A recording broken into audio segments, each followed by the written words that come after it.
Hi everyone, Sid here, ready for part 2 of my series on non-voting. Before I get into today's video, today's lather will be Pro Razzo Blue, to which I will be adding, what did I pick again? Tea tree oil, patchouli, and lemon. And the aftershave will be Kisna aftershave from the Body Shop. So, I don't have that many objections to address in this video, and it's kind of a good thing because I was thinking about it and I left some info out of last video, which means that my analogy of calling someone to tell them that I have nothing to tell them doesn't really make sense without this info that I'm going to share with you before addressing the two common objections that I hear when I talk about how basically I see no point in showing up to spoil my ballot, and you know, if I'm gonna spoil my ballot, I might as well not show up at all. So on the issue of sending a message, I'll just say it because basically, I made assumptions about what the message that you want to send these politicians is when the typical politicized person suggests, well, why don't you spoil your ballot instead? The typical message, I guess, the typical voter would send when they I guess voter isn't the correct term. The typical ballot spoiler, you could sum up the message that they send as "fuck you all," and I totally get the sentiment. Again, as I said last time, even not showing up because fuck them all, I totally get it. However, I personally have nothing to say to these people. There are some people that I hold in such low regard that I really find it a waste of time to engage in them, especially since I believe that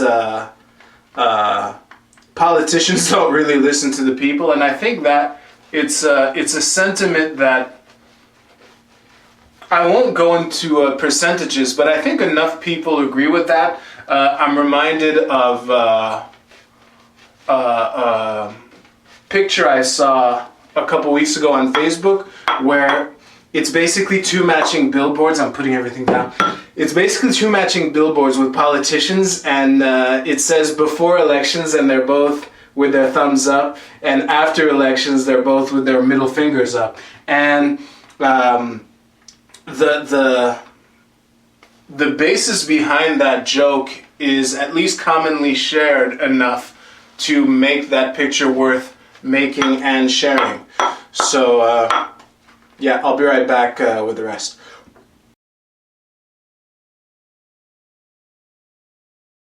So yeah, a metaphor I came up with when talking about how I hold these people in such low regard that I don't think it's worth addressing them at all. It's as if some kid you don't know runs up to you in the street and says, "When I grow up, I'm gonna be the Hulk." And it's like, okay, good for you. I mean, there isn't much point. I mean, I guess he's a boy.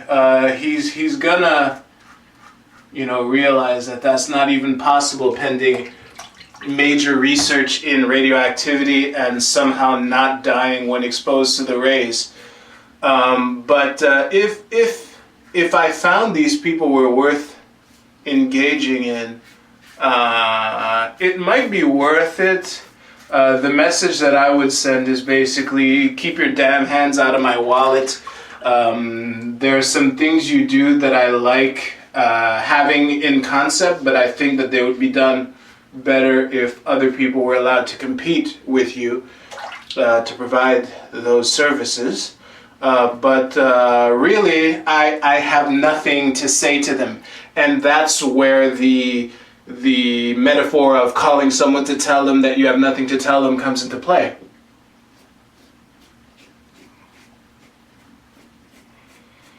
So,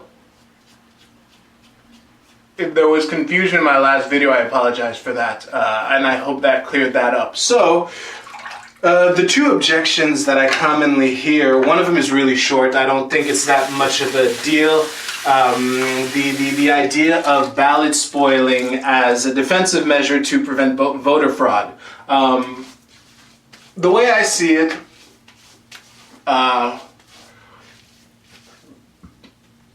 if someone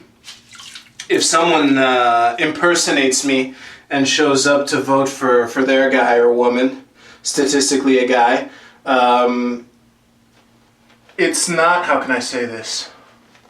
Like, if I leave my car unlocked and someone steals it, yes, I could have locked the doors and done something to prevent the theft of my car, but the thief is still wrong. So basically, if I don't show up and someone impersonates me to vote in my name for his or her guy, the onus isn't on me. Like, the responsibility for that fraudulent vote isn't on me for not having shown up and taken crossed my own name off the list. It's on the hands of the fraudster for committing the fraud and the people over there for letting this fraud work. I mean, that's their job.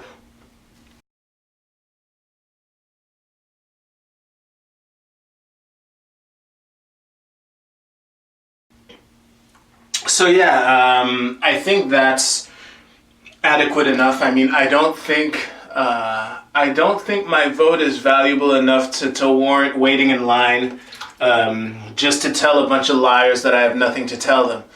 And the other one, which is my favorite objection, is if you don't vote, you can't complain. Actually, the opposite is true.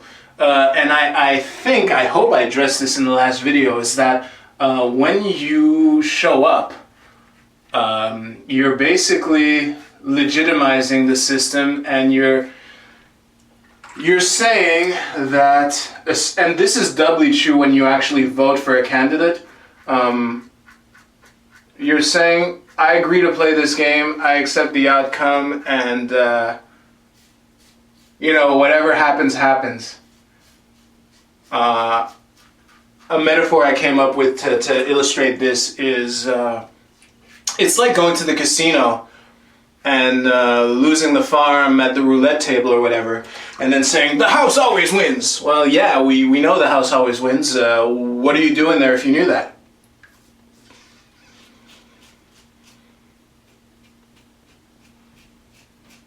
I mean, if you have the belief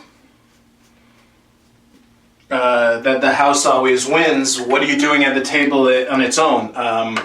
I would argue that the people who walk by or through or not even enter the casino at all are the ones who have much more of a right to complain about how the house always wins, and therefore that's why I don't gamble, than people who are sitting at the blackjack or roulette or whatever craps table. That's why personally, when I go to the casino, and I haven't done so in several years, I sit at the poker table. That's my game. If the house wants my money, let them take a piece of each pot and let the players do what they will with their chips.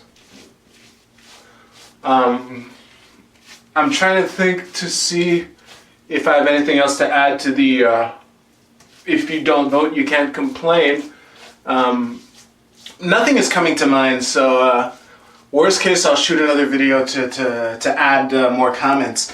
But before I let you go, I want to share the anecdote that, like, the things that I've said over the last two videos, I've believed for many years, and I've been vocal to friends and family and whatnot, to the point where those who've seen me, who've had these discussions with me often enough, have seen kind of my position on voting be more nuanced.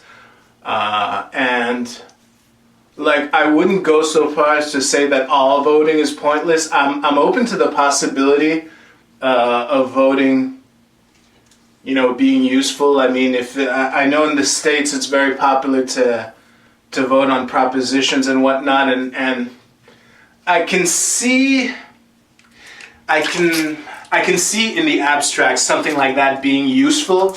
However, I'm skeptical of propositions with any real teeth behind them ending up on the ballot in the first place. And personally, this is the anecdote I wanted to share. Whenever I get my voter card in the mail, which I'm probably going to get eventually with this federal election coming up, I always want to shred it right away because I know I'm not showing up. But what I choose to do is to leave it. I typically leave the shredding of my voter card for election day morning. That's kind of calling it a ritual is giving it too much merit, but it's kind of a thing I like to do because throughout the election I'm always I remain open to the possibility that something will happen during the election, during the campaign phase, that will galvanize me so much that I'll actually show up and vote for someone like I did in the 2012 provincial election, which is a story that I will share very soon. Probably next video, maybe not. I'm not too sure what's going to happen, but that's a story that I think is interesting enough to merit some sharing. And I just realized it's probably too long for a straight razor rant, so it's going to be a full for you guys shave. So on that note, I will see you soon. Thank you very much for watching. Please feel free to like, share, and I don't know if I made this clear, but I'm open to the possibility that I'm wrong. That's part of the reason why I don't shred my voter card as soon as I receive it in the mail. But leave comments. Feel free to share your thoughts. And subscribe to me on YouTube, please. That would be great. And you can find links to my Twitter and Tumblr and everything like that under this video. And as I said last time, I actually use my Twitter now, so you'll get to see. It's not just a feed of links to my videos, so I'm happy with that. So thank you very much again. I will see you soon. You take care. Later.